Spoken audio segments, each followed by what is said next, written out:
When I was 16, I had just made a suicide attempt and was very lonely and depressed.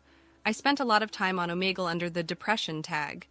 At one point, I ended up chatting with this guy from the UK. I'm from the USA, and we got along fairly well and ended up transferring the conversation to Kik.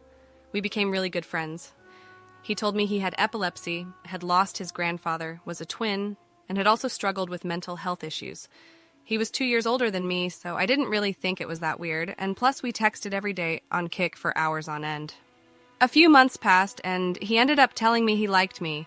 As a cripplingly lonely teenager, I was desperate to feel connected to someone. We started e-dating, I guess, but a lot of red flags began popping up. He told me he punched walls, had used drugs, he was manipulative towards me, and coerced me into sending photos online, all while he never sent a single photo. Yes, I should have seen the red flags, but when he was nice to me, he was really nice.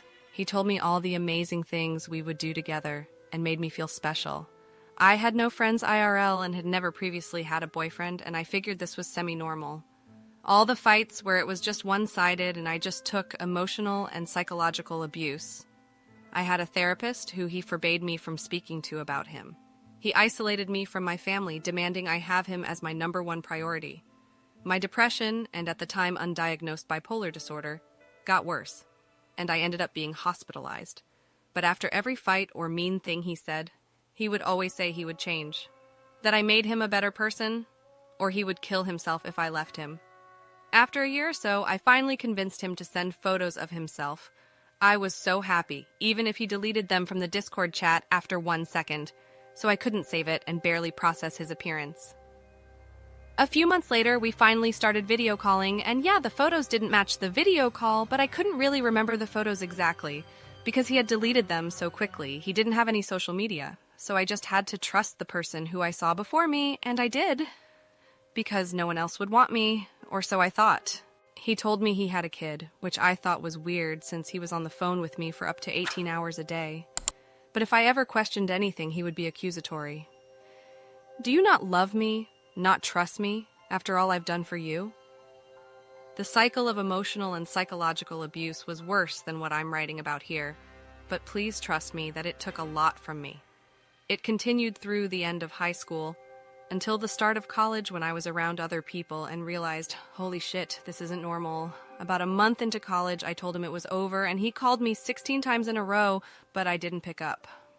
I knew for my mental health, I needed to free myself from being chained to this person across the world who controlled my life, and at 18 years old, I finally did it. It took me a long time to heal. I didn't trust people for a long time, nor myself. My self-esteem was critically low following the breakup.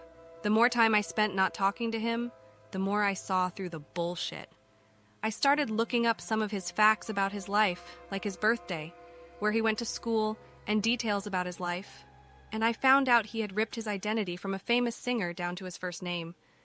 I won't say who, since it's embarrassing that I didn't know, but I had never really cared about this singer. But I moved on with my life, kept tabs on his Discord account, to see him change his profile photo now and then. And I'd know he didn't end up killing himself like he threatened.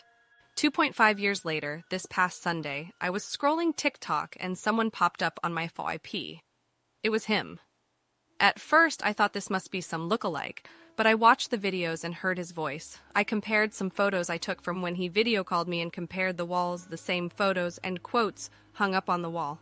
He had posted some childhood photos on his TikTok, and I had seen those photos before.